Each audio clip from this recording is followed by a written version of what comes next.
bienvenue dans du 5 km à l'Ultra Trail, le podcast qui t'aide à progresser en trail avec méthode, plaisir et confiance.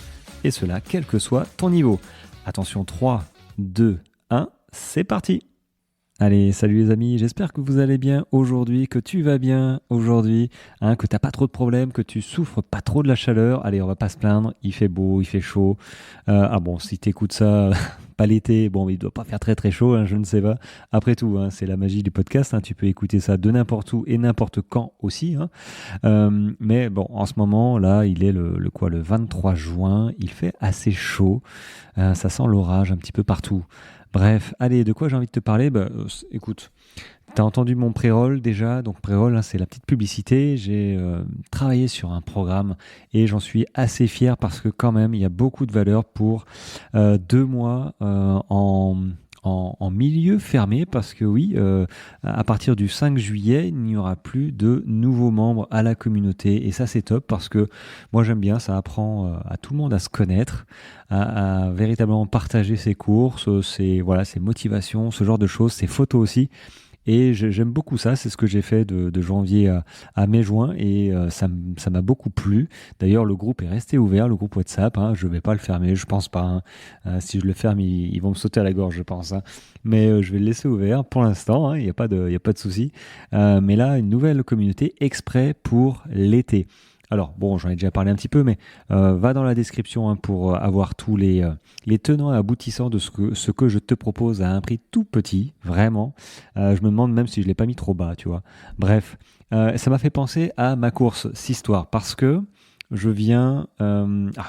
j'ai pas des problèmes, mais tout le monde devrait se poser la question, et même en se posant la question, on n'est pas à l'abri de tomber dans un piège ou pas forcément de gérer au mieux. Je m'explique. J'ai acheté une deuxième paire de chaussures, une chaussure Red Light, parce que mes chaussures commencent à montrer un petit peu d'usure, les Sportiva. Elles sont pas très vieilles, je pense qu'elles ont 500 km, il faut que j'aille voir, mais je les trouve relativement usées déjà. L'ultra que j'ai fait, le 100 km dans les Tarn, dans les gorges du Tarn, ça les a un petit peu entamées. Et du coup, j'ai décidé de prendre aussi les Red Light parce que je suis ambassadeur et je me devais quand même, parce que je suis assez curieux, on ne les trouve pas en magasin ces chaussures-là, de tester les Ultra 3 ou 4. Et donc, je les ai reçues. La taille est un peu grande, certes, mais j'ai fait ma journée dénivelée, c'était quand ? C'était dimanche, c'était hier, au moment où j'enregistre. Et elles sont top. Non, elles sont bien. Bon, après, il faut voir comment ça vieillit. Elles sont un peu grandes, donc il faut peut-être que je vais commander une demi-pointure en dessous. Néanmoins, c'est fait. Enfin, si tu aimes les pieds être serrés dans tes chaussures, je pense comme ça que c'est pas les plus adaptés. Elles sont adaptées pour les longues distances parce qu'on a le pied qui gonfle. Plus on court longtemps, plus on a le pied qui gonfle. Bon, il gonfle pas non plus, il double pas. Mais tu peux prendre une demi-pointure, c'est pas un souci. Donc voilà, dans la logistique, chaussures. Mes chaussures, j'ai une partie technique quand même. Enfin, j'ai une course technique qui m'attend dans 2 semaines et je suis pas serein par rapport à ces chaussures-là, parce que elles sont un peu trop grandes pour moi en fait. Donc quand c'est sur du très long, allez, mais là du 73 km, ça peut être très long pour toi. Effectivement, c'est des heures et des heures. Je pense que je vais mettre, je vais essayer de mettre 10-11 heures, ce serait pas mal quand même.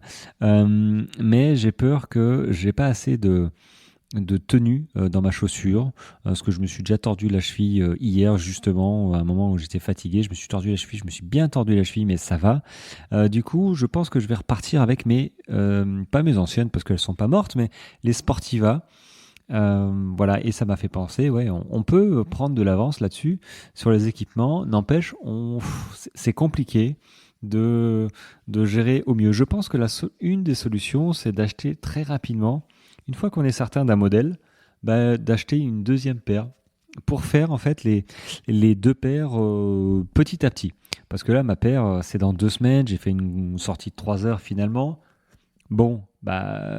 est-ce que au bout de 5 heures, j'aurai pas une ampoule? Est-ce qu'elles sont adaptées? J'ai pas eu le temps de les essayer, donc finalement, je les ai achetées un petit peu trop tard.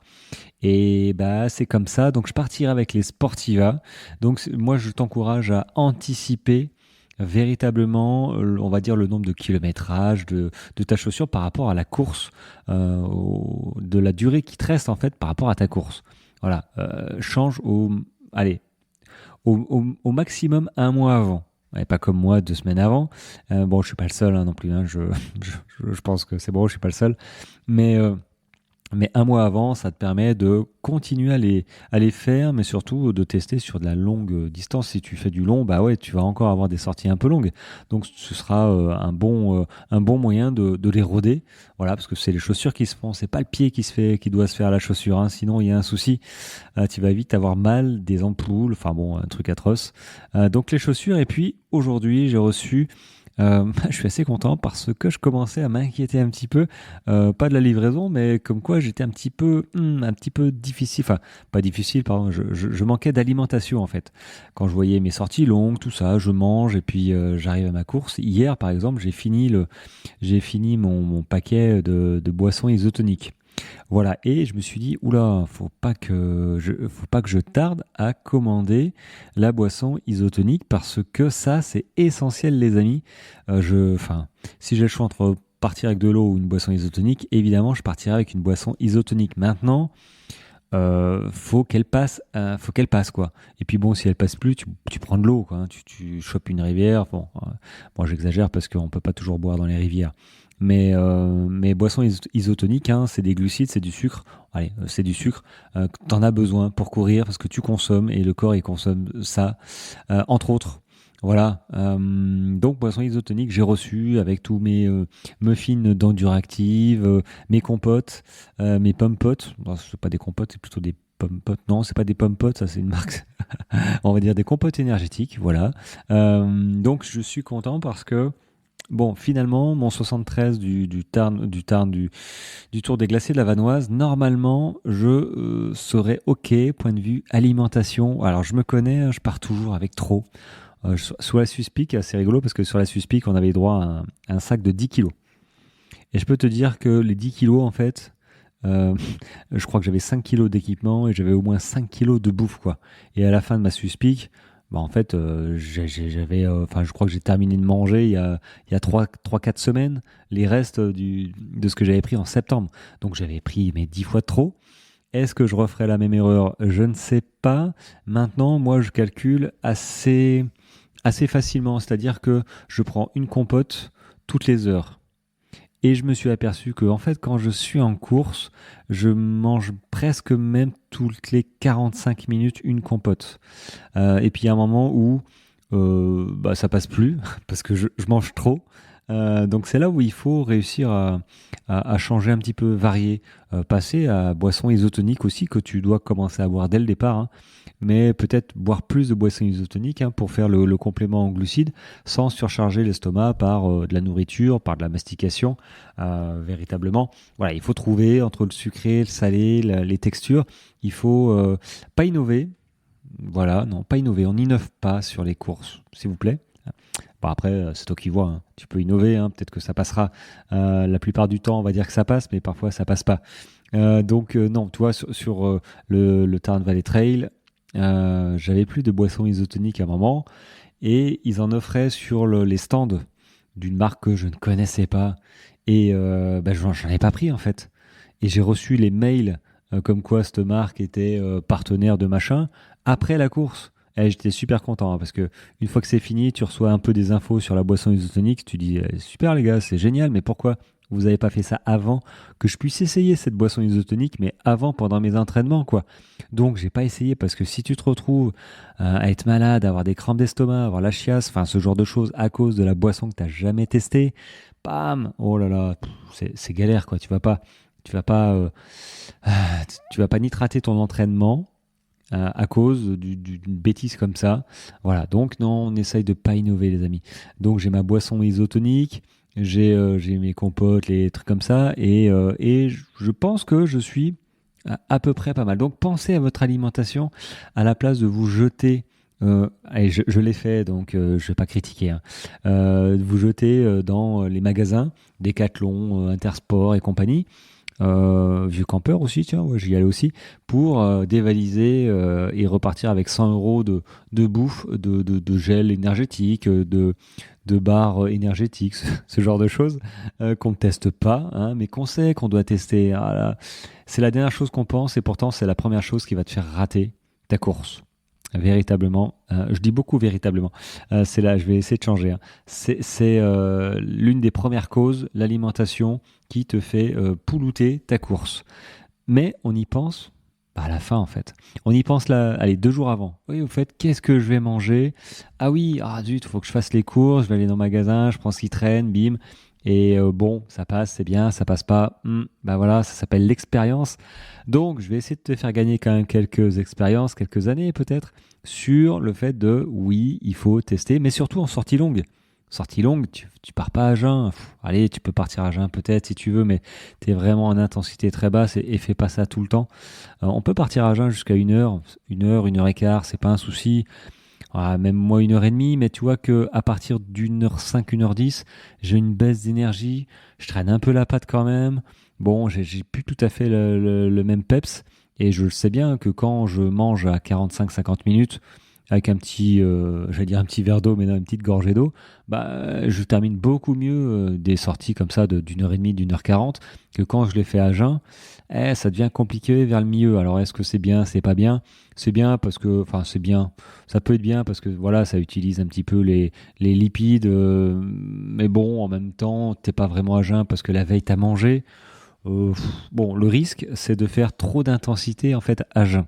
Si tu te fais une séance de fractionné, une séance de côte, une séance de fartlek ou une sortie longue de 4 heures, bon, là, il y a des chances que ça pique un peu, que tu te fasses une petite hypo quand même. Manquerait plus que t'aies pas bien mangé la veille, bon, ou pas assez, bah oui, tu vas avoir des soucis. Donc l'alimentation, les amis, faut y penser. Et je suis assez content d'avoir eu mon carton d'Enduractive notamment. Donc merci à Alain pour tout ça, parce que c'est une petite entreprise française et qui fait des très bons produits. J'y arrivais, voilà. Sincèrement, essayez, testez Enduractive parce que voilà, ça le fait vivre. Du moins son entreprise, et j'aimerais bien que son entreprise persiste et dure encore, mais vraiment quelques années, parce que moi je suis fan de ces produits et ils me conviennent parfaitement. Voilà. Allez, sur ce, les amis, bon, c'était un petit point logistique avant une course. Voilà, pensez à votre équipement, à votre nourriture. Ce que moi, je suis en train de penser, ce que d'autres, je pense que peut-être toi aussi, tu es en train de penser. Vérifiez tout ça avant qu'il soit trop tard, en fait, et de se retrouver au pied du mur, à se dire, ah merde, il faut que j'aille acheter des barres. Ah zut, mes chaussures, elles sont mortes, il faut que j'aille en acheter la même paire, mais neuve. Bon, à mon avis, ça aura du mal à passer correctement. Voilà. Allez, si tu as des questions par rapport à cet épisode, n'hésite pas. Si tu as des questions par rapport à ma nouvelle offre pour l'été, trail été, l'été trail plutôt, tu peux me poser des questions, il n'y a pas de problème. Je mettrai le lien qui va diriger vers une page de renseignement sur cette offre. Il y aura tout ce qu'il faut savoir dessus. Si vraiment tu as encore des questions, tu me les poses. Et ça me fera... vraiment, j'aurai plaisir à recevoir tout le monde à partir du 1er juillet et jusqu'au 31 août. Après, on ferme la boutique et on passera sur la rentrée des classes. Et oui, on passera à un autre niveau, les amis. Allez, sur ce, je vous souhaite une très bonne journée et on se dit à très vite. Ciao, ciao.